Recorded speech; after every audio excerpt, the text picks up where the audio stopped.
नमस्कार विद्यार्थी मित्रांनो, तुम्हा सर्वांचे पुन्हा स्वागत आहे तुमच्या चॅनलवरती, ज्याचं नाव आहे येवले अकॅडमी आणि ज्यावरती अगदी इझी वेने आपण इंग्लिश शिकतो. विद्यार्थी मित्रांनो, पॅसिव्ह व्हॉइस आपण शिकतोय स्टेप बाय स्टेप. याच्या अगोदर मी तीन व्हिडिओज अपलोड केले आहे पॅसिव्ह व्हॉइसचे. त्यामध्ये present category, simple present, present continuous आणि प्रेझेंट परफेक्ट हे तिन्हीसुद्धा व्हिडिओ अपलोड केले आहेत. त्यामध्ये आपण स्पीकिंगसाठी किती महत्त्व आहे पॅसिव्ह व्हॉइसचं हे शिकलो आहे. जर ते मिस केले असतील तर डिस्क्रिप्शन बॉक्समध्ये लिंक आहे, ते बघून घ्या आणि त्यानंतरच आजचा व्हिडिओ छानपैकी समजून घ्या. बघा, सिम्पल पास्ट टेन्सचा पॅसिव्ह व्हॉइस किती महत्त्वाचा आहे, तर खूप महत्त्व आहे याला पॅसिव्ह व्हॉइसला. टेन्स कॅटेगरी जी असते त्यामध्ये आपण करणाऱ्या व्यक्तीकडे फोकस करत असतो, मात्र पॅसिव्ह व्हॉइसमध्ये कार्य काय होतं याच्याकडे फोकस असतं. हे प्रत्येक व्हिडिओमध्ये मी तुम्हाला यासाठी सांगते, जेही विद्यार्थी नवीन आहेत, ज्यांना माहिती नाही, त्यांच्यासाठी माहिती होणं इम्पॉर्टंट आहे. त्यामुळे ठीक आहे. तर पॅसिव्ह व्हॉइस सेंटेन्सेस असे असतात की बरेचसे टेन्स कॅटेगरीचे सेंटेन्स असे असतात की जे आपण बोलताना टेन्समध्ये बनवू शकत नाही. त्याला आपल्याला पॅसिव्ह व्हॉइस माहिती असणं गरजेचं आहे. आपण वाचताना सुद्धा असे काही काही सेंटेन्स येतात, तिथं आपल्याला टेन्सचे रूल लागत नाहीत. मग आपण असं म्हणतो, अरे हे तर सेंटेन्स मी तर ऐकलं नाही आणि हे मी शिकलो नाही, हे कसं काय आलं? तर ते असतं पॅसिव्ह व्हॉइसचं सेंटेन्स.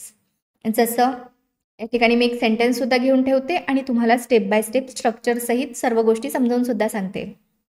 व्हिडिओ पूर्ण बघा, जेणेकरून कुठलीही कन्सेप्ट तुमची मिस होणार नाही आणि तुम्हाला हे जे मी शिकवणार आहे किंवा मी जे सांगणार आहे हे step by step in detail व्यवस्थित पद्धतीनं तुम्हाला समजेल. कारण माझा प्रयत्न हाच आहे की तुमच्या माइंडमध्ये सर्व गोष्टी सेटल व्हाव्यात. तर बघा, स्ट्रक्चर समजून घेऊ आपण आणि एक सेंटेन्ससुद्धा समजून घेऊ स्ट्रक्चरच्या द्वारे. तर यामध्ये सगळ्यात पहिले आपण समजून घेऊ वजवरचा यूज आपण जो करणार आहे पॅसिव्ह व्हॉइस करत असताना, त्याचा यूज कुठे आणि कसा करायचा. यामध्ये कन्फ्युजन असू शकतं जे नवीन आहेत त्यांच्यासाठी, आणि ज्यांनी टेन्सचा व्हिडिओ बघितला असेल किंवा याच्या अगोदरचे सिम्पल सेंटेन्सेस वगैरे सर्व व्हिडिओ बघितले त्यांना काही प्रॉब्लेम नाही. बघा, ज्याही वेळेस वरचा यूज कुठे करायचा, तर आय असेल किंवा ही असेल, शी असेल, इट असेल, एखादं नाऊन असेल, नाऊन काही पण असू द्या, नाव असेल कोण्याही व्यक्तीचं, त्यानंतर आपण एकासाठी नेहमी वजचा यूज करत असतो. आणि अनेक असेल म्हणजे वी असेल, दे असेल किंवा यू असेल, यू एक असेल, अनेक असेल, आपण यूचाच यूज करतो, तू किंवा तुम्हीसाठी. अनेक लोक कोणतेही असो, जसं गर्ल्स असतील अनेक आहेत, बॉईज असतील अनेक आहेत, तर त्यानंतर आपल्याला वेअरचा यूज करायचा आहे, हे विसरू नका. ही गोष्ट तुमच्या माइंडमध्ये क्लिअर ठेवा, म्हणजे तुम्हाला ही कॅटेगरी इझी समजेल. हे जे आहे हे तुम्ही होऊ शकतं लिहून घेऊ शकता किंवा तुम्हाला जर लक्षात राहत असेल तर लक्षात ठेवू शकता. ठीक आहे, चला जाऊया आपण इकडे. आता आपल्याला बघायचं आहे की आपण बघितलं स्ट्रक्चरमध्ये सुरुवातीला तुम्ही ऑब्जेक्टिव्ह पार्ट म्हणजे या ठिकाणी जे ऑब्जेक्ट टाकायचं असेल किंवा जे काही नाऊन प्रोनाऊन जे काही इथे टाकायचं असेल तुम्ही टाकू शकता. आणि त्यानंतर वज आणि वेअर सब्जेक्टच्या नुसार, म्हणजे इकडे काय आहे त्यानुसार. आणि या ठिकाणी राहणार व्हर्बचं थर्ड फॉर्म. पुढे जर तुम्हाला डुअरचा उल्लेख करायचा असेल तर यामध्ये तुम्ही बाय टाकून डुअर टाकू शकता, करता व्यक्ती. ठीक आहे विद्यार्थी मित्रांनो, जर चॅनलवरती नवीन असाल किंवा तुम्हाला माझी टीचिंग मेथड आवडत असेल आणि डिटेल शिकायची इच्छा असेल तर आपला कोर्ससुद्धा लॉन्च झाला आहे. स्पोकन इंग्लिश कोर्स आणि ग्रामर कोर्स हे दोन्हीसुद्धा लॉन्च झाले आहेत. तुम्हाला जर डिटेल शिकायचं असेल तर येवले अकॅडमी ॲपवरती जाऊन तुम्ही कोर्स घेऊ शकता. अगदी कमी प्राईसमध्ये ठेवला आहे आपण, कारण प्रत्येकाला तो कोर्स घेता यावा हा उद्देश आहे की तुम्ही घेऊन डिटेलमध्ये शिकू शकावं. जर समजा तुम्हाला फ्रीमध्ये शिकायचं असेल तर तुम्ही चॅनलला फॉलो करू शकता आणि डिटेल शिकायचं असेल तर कोर्ससुद्धा घेऊ शकता. यामध्ये बघा, तुम्ही पॅसिव्ह व्हॉइस शिकताय आज, आणि पॅसिव्ह व्हॉइस शिकण्याचा उद्देश सगळ्यात पहिले तुम्ही लक्षात घ्या की आपल्याला असे सेंटेन्सेस असतात काही जे ट्रान्सलेट होत नाहीत टेन्स कॅटेगरीने किंवा त्यांचा अर्थसुद्धा लागत नाही. त्यासाठी आपल्याला पॅसिव्ह व्हॉइस शिकणं गरजेचं असतं. जसं यामध्ये पहिलं सेंटेन्स आपण घेतलं आहे, द बुक, पुस्तक. पुस्तकाविषयी बोलतोय, हे ऑब्जेक्ट आहे यामधलं पुस्तक, हे आपण सुरुवातीला घेतलेलं आहे. पुस्तक वज, पुस्तक एकच आहे म्हणून आपण वज घेतलंय. रीडचं झालं रेड बाय हर. आता यामध्ये बघा, हे रेड वाचलं मी, पण रीडचं थर्ड फॉर्म हे रेडच असतं. जसं या ठिकाणी रीड, याला रीड वाचतो, स्पेलिंग सेमच आहे. सेकंड फॉर्म रेड आणि थर्ड फॉर्म रेड. वाचण्यामध्ये प्रोनाउन्सिएशनमध्ये डिफरन्स आहे V1, V2 आणि V3. ओके, हे समजून घ्या. आय होप तुमचं क्लिअर असेल असं गृहीत धरून मी चालते. नसेल तर मी डिस्क्रिप्शन बॉक्समध्ये लिंक टाकते, तुम्ही बघून घ्याल व्हिडिओ. बघा यानंतर आपल्याला कोणाकडून वाचल्या गेलाय, बाय हर, तिच्याकडून. यासाठी आपण हरचा यूज केलाय. जसं पुस्तक तिच्याकडून वाचले गेले, तिच्याकडून ते काम केल्या गेलं. फोकस कुठे आहे, कामाकडे, काम केल्या गेले.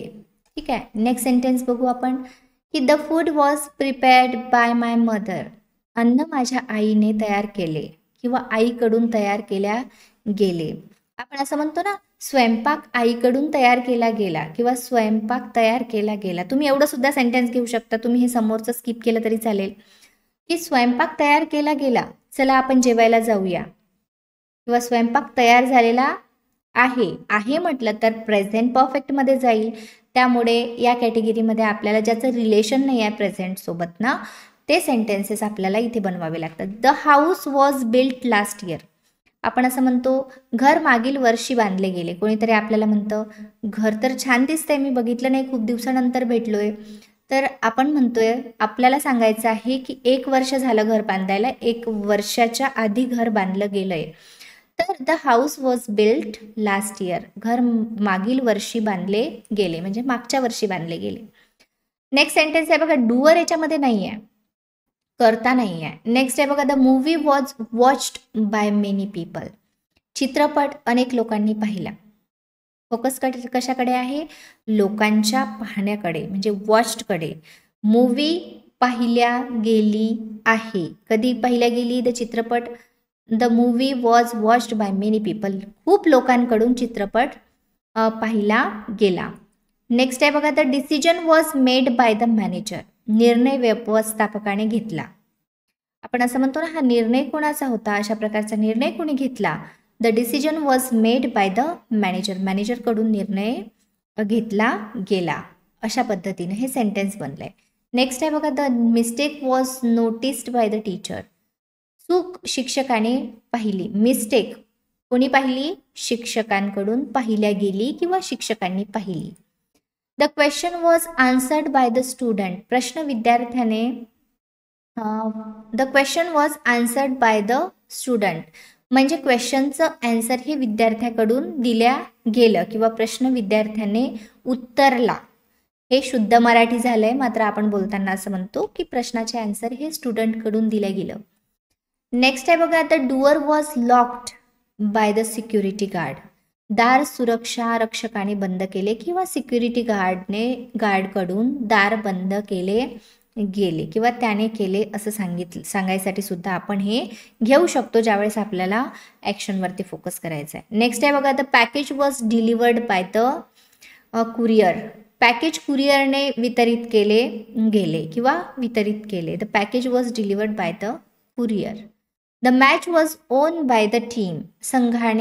सामना संघाने जिंकला किंवा टीमने मॅच जिंकली हे सांगण्यासाठी आपण काय झाले, कोण जिंकलंय, यामध्ये संघ जिंकलाय है ना, बाय द टीम. टीमकडून जिंकल्या गेला. जिंकण्यावरती फोकस आपला जास्त आहे.